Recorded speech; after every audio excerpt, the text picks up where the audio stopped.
Hi, welcome all to city woman stitches channel. இன்றைக்கி இந்த வீடியோவில் நம்ம என்ன பார்க்க போகிறோம்னாங்க, இப்போ நூல் இங்கே போட்டிருக்கோம்.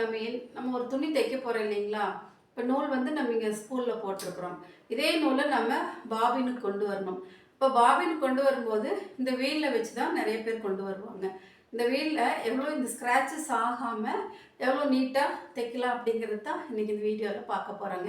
அதே மாதிரி இந்த பாபின்லேருந்து நூலுக்கு எப்படி இப்போ மீதி நூல் இதில் வரும் இல்லைங்களா, அந்த மீதி நூலை அதே நூல்கண்டில் எப்படி ஈஸியாக சுற்றலாம் அப்படிங்கிறத பற்றி தான் இன்றைக்கி இந்த வீடியோவில் உங்களுக்கு காமிக்க போகிறேன். அதனால் வீடியோவில் ஸ்கிப் பண்ணாமல் கடைசி வரைக்கும் பாருங்கள். உங்களுக்கு ரொம்ப ஈஸியாகவும் இருக்கும், அந்த வீடியோ யூஸ்ஃபுல்லாகவும் இருக்குங்க. வாங்க இப்போ வீடியோக்குள்ளே போகலாம்.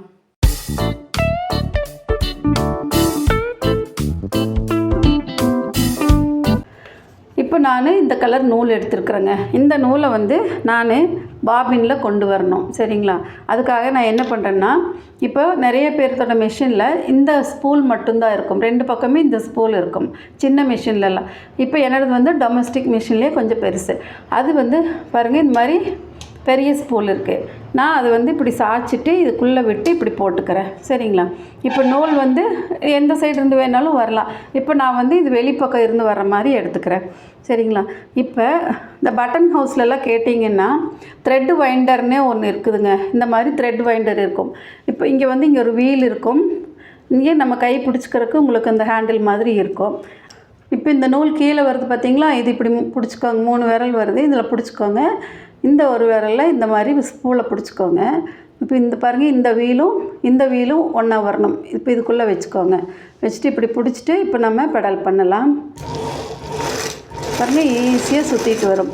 இப்போ நீங்கள் இதை கூட விட்டுறலாம், ஏன்னா இங்கே டைட்டாக பிடிச்சிருக்குது இல்லையா, அதனால் அதை விட்டுடலாம். விட்டுட்டு நீங்கள் இந்த நூலை மட்டும் இங்கே பிடிச்சிட்டிங்கன்னா பாருங்கள் எவ்வளோ ஈஸியாக வருதுன்னு சொல்லிட்டு உங்களுக்கு.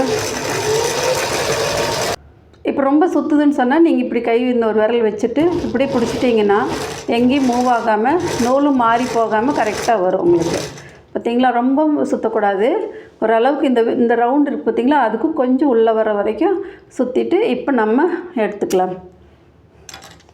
இப்போ எடுத்துகிட்டு பாருங்கள் நூலை நம்ம கட் பண்ணிக்கலாம். அவ்வளோதாங்க. இப்போ பார்த்திங்கன்னா நான் இதில் எல்லோ கலர் நூல் எடுத்திருக்கேன். இப்போ பாபின்லேயும் எல்லோ கலர் நூல் சுற்றிட்டேன், சரிங்களா. இப்படி தான் நம்ம நூல் சுற்றணும். ஒரு சிலர் என்ன பண்ணுவாங்கன்னாங்க, இந்த மாதிரி ஊசி எடுத்துக்குவாங்க. இந்த ஊசியில் இப்படி நூல் போட்டுட்டு இதையும் வச்சு இப்படி சுற்றுவாங்க. இப்படி சுற்றும் போது என்னாகும், இதுவும் உரையும் போது உங்களுக்கு பாருங்கள் இந்த நிக்கல் எல்லாமே போயிருங்க, இந்த சில்வர் கோட்டிங் எல்லாமே போயிடும். அப்போ உங்களுக்கு இந்த துருப்பு மாதிரி வந்துடும், சரிங்களா. அதனால் எப்போவுமே இது யூஸ் பண்ணக்கூடாது. அதே மாதிரி ஒரு சிலர் வந்து இந்த சின்ன ஸ்க்ரூ டிரைவர் இருப்பாருங்க, அதை வச்சுக்குவாங்க. அதை வச்சும் இப்படி வச்சு, அதாவது இந்த வீலும் இந்த பாபினும் ஒன்றா உரையிற மாதிரி வைப்பாங்க. இப்படி வச்சாலும் சுற்றும் உங்களுக்கு பாருங்கள், இப்படி வச்சாலும் அது சுற்றும். ஆனால் அது வந்து இப்படி உரையும் போது உங்களுக்கு வந்து இந்த நிக்கல் எல்லாம் தேஞ்சு போயிருங்க. பாருங்கள், இதெல்லாம் போயிடும் உங்களுக்கு, சீக்கிரமாக துருப்பு ஏறிடும். இந்த நிக்கல் ஃபுல்லாக போனால் மிஷின் பார்க்குறக்கு லுக்கு போயிருங்க, சரிங்களா. அதனால் நீங்கள் இந்த மாதிரி பாபின் வைண்டர் வாங்கிக்கோங்க. அடுத்தது வந்துங்க, இப்போ இந்த பாபினில் இருக்கிற நூலை இதுக்கு கொண்டு வரணும். இப்போ நீங்கள் நிறைய ப்ளவுஸ் தைப்பீங்க இல்லைங்களா, இப்போ எல்லாத்துக்கும் ஒவ்வொரு ப்ளவுஸுக்கும் ஒவ்வொரு பாபின் வைக்கணுங்கிற அவசியமே இல்லை.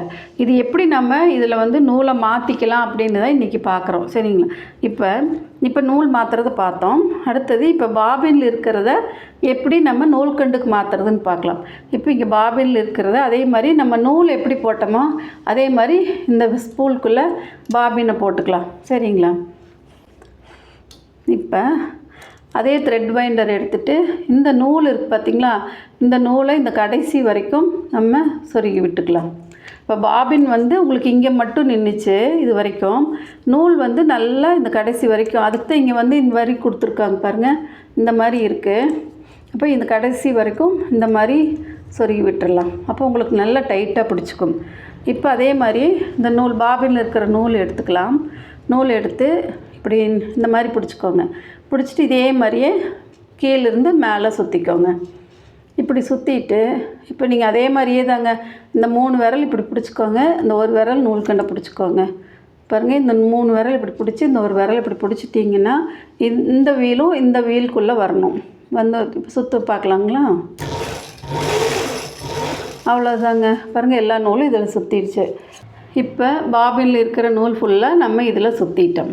இப்படி தாங்க நூல்கண்டிலிருந்து பாபினுக்கு கொண்டு வரலாம். பாபினில் இருக்கிற நூலை நூல்கண்டு கொண்டு வர்றதும் இந்த மெத்தட் தாங்க. மெயினாக இந்த பாபின் வைண்டர் தாங்க உங்களுக்கு வாங்கிக்கணும். இந்த பாபின் வைண்டர் தான் உங்களுக்கு இம்பார்ட்டண்ட்டு.